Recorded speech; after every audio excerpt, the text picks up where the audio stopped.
Hello hello, ഞാൻ ലാലാണ്. Hello സാറേ, ലാലേട്ടാ, എനിക്ക് ഒരു അബദ്ധം പറ്റിയാണ്. ഞാനത് അതൊന്നും കുഴപ്പമില്ല, അത് കഴിഞ്ഞ കാര്യമല്ലേ. അതെ, എന്നാലും ഞാൻ ചെയ്യാൻ പാടില്ലായിരുന്നു. ഒന്നും ചെയ്യാക്കില്ല. അതെ, ഞാനങ്ങനെ ചെയ്യാൻ പാടില്ലായിരുന്നു. അല്ല, അതിപ്പോ എനിക്ക് ഇത് എന്തറിയോ, നമ്മളെ ഒരു 5 മണിക്കോ അല്ലെ 6 മണിക്കോ ഒരു പോസ്റ്റ് ഇടുന്ന പറയുന്നു, നമ്മൾ ഇട്ടോളാൻ പറയുന്നു. അതിന്റെ ഫംഗ്ഷന് കയറുന്നു. അതിന്റെ ഇടയ്ക്ക് എന്താണ് ന്യൂസിൽ വരുന്നതെന്ന് എനിക്കറിയില്ല. അറിഞ്ഞൂടാത്തൊരു കാര്യം സംസാരിക്കുന്നു. അത് ഞാൻ പറഞ്ഞു, എനിക്കറിയില്ല ന്യൂസ് എന്താണ് പറഞ്ഞിരിക്കുന്നത്. അപ്പൊ അറിഞ്ഞൂടാത്തൊരു കാര്യം ഞാൻ നിങ്ങളോട് സംസാരിക്കാൻ പറ്റില്ല. അതുകൊണ്ടാണ് ഞാൻ പറഞ്ഞത് എനിക്കറിയില്ല, അറിഞ്ഞിട്ട് പറയാന്ന് പറഞ്ഞു. അതെ അതെ, ഞാൻ ആ ഒരു ആവേശത്തിന് വെച്ചുപോയത്, മൈക്ക് വെച്ചുപോയത്. അതായത് പിരികെട്ട് കൊള്ളാവുന്ന കണ്ണി കൊണ്ടു, വേറെ കുഴപ്പമൊന്നുമില്ല.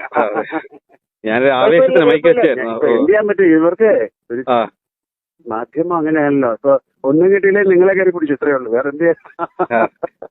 കൈ ലോക്കായി. Okay, thank you. ഞാൻ പക്ഷെ നോക്കി വെച്ചിട്ടുണ്ട്. ഓക്കെ.